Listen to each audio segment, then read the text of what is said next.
Oh my god, E3 has been shut down. Oh!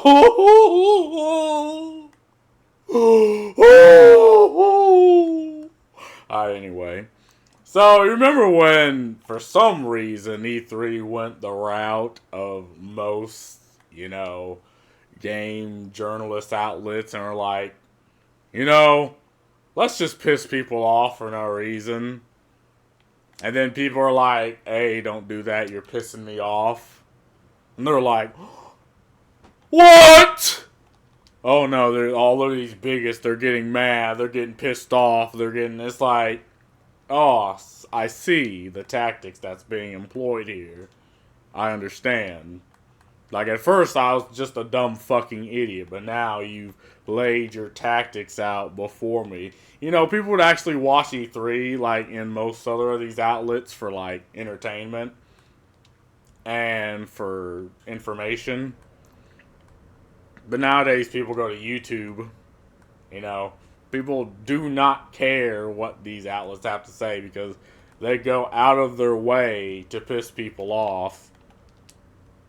And again, that also begs the question, why do they exist anymore? It's like, if you don't put out the product people want to see, but you're still existing, the question then becomes, where is the money coming from? Is it this shadowy cabal organization that's existing just to keep you afloat? Are you getting ESG money? Right? And I think her name was Frost. She started screaming platitudes at the fan base, like, oh, well, y'all just mad because I'm not a pretty lady. Oh, blah, blah, blah. And one, yes, two, again, it's what the market wants. And that was effectively the death of E3. E3 is officially over. So that shadowy cabal that kept E3 afloat for the past couple years, I guess they ran out of money. I guess someone was like, you know what? Keeping this dumpster fire alive isn't really worth the risk. In an interview with the Washington Post, the SA CEO Stanley Pierre Lewis confirms E3 wants the biggest video game track. Hell yeah, nothing of actual value has been lost. E3 is dead for good. While the video game industry had already largely given up on E3, once the largest game trade show in the industry, the biggest video game showcase ever of the year, event of the year, there was always the chance it would return after multiple years of cancellation. However, in a statement to the Washington Post today, E3's organizers confirmed that the show is permanently canceled. I mean, it was a cancer in the 2020 something. We know it's difficult to say goodbye to such a beloved event, but it's the right thing to do given the new opportunities our industry has to reach fans and partners. Stanley Pierre Lewis, the CEO of Entertainment Software Association, the non-profit trade organization that ran E3, told the Post. Pierre Lewis alluded to the big reason for E3's precipitous collapse and the ultimate demise. Game developers and publishers had increasingly moved away from the event in order to put on their own, less costly showcase, targeted directly to fans rather than the industry's insiders and journalists that E3 typically catered to. And yeah, that's the thing. I do remember the Halo 3 E3 where they actually had people who played the game on the floor playing the game in real time. And they actually talked to these people, right? And they actually discussed the game. They didn't discuss social bullshit that no one actually legitimately cares about, right? They didn't pander to a specific ideology. They just had people who played the game. They discussed about the game. and they had fun. And I don't understand why it's difficult to go back to that, but apparently it's risk losing an entire trade show over. Even before COVID-19 pandemic in 2020 put a halt to large in-person gatherings, publishers have begun marketing directly to consumers via live stream shows like Nintendo Direct, Sony State of Play, and Xbox Game Showcase. I mean, yeah, I do believe they seen the writing on the wall and was like, okay, the market is turning against E3. You might as well fuck it. Like Thanos grabbing the Infinity Gauntlet. They're like, we'll do this ourselves.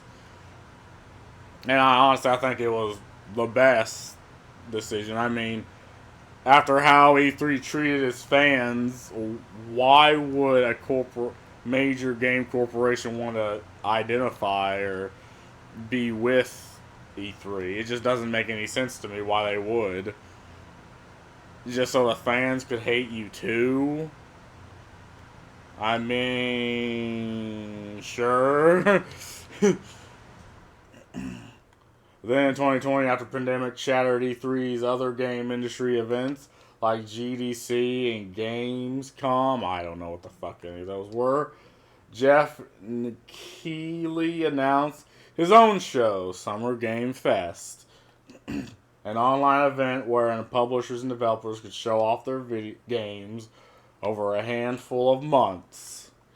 And yeah, I don't know if it would be cheaper to do this, but it's a hell of a lot better than, again, associating with a publication that apparently hates their fans.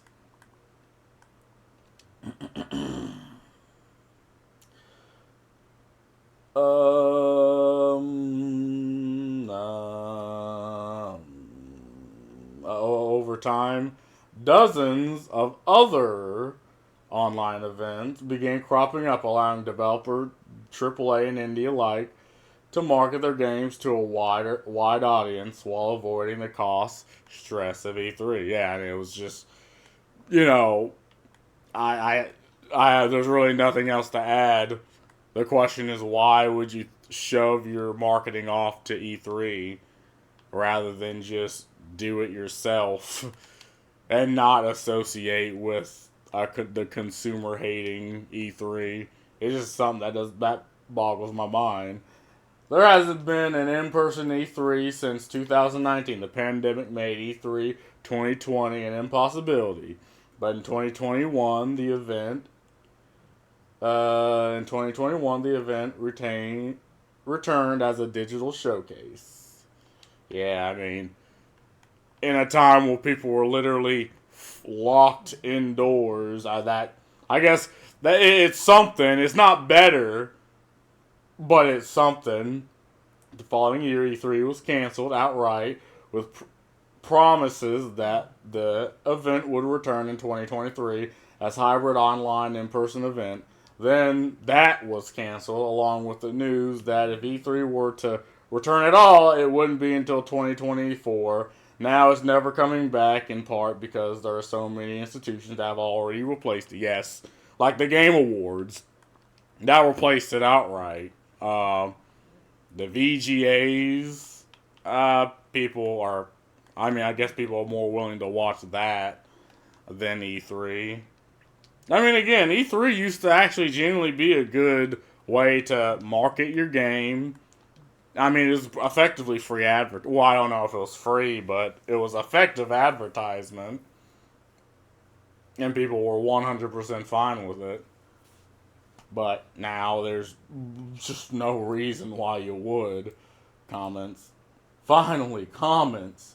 See, this is the majority of my videos, taking comments from other people.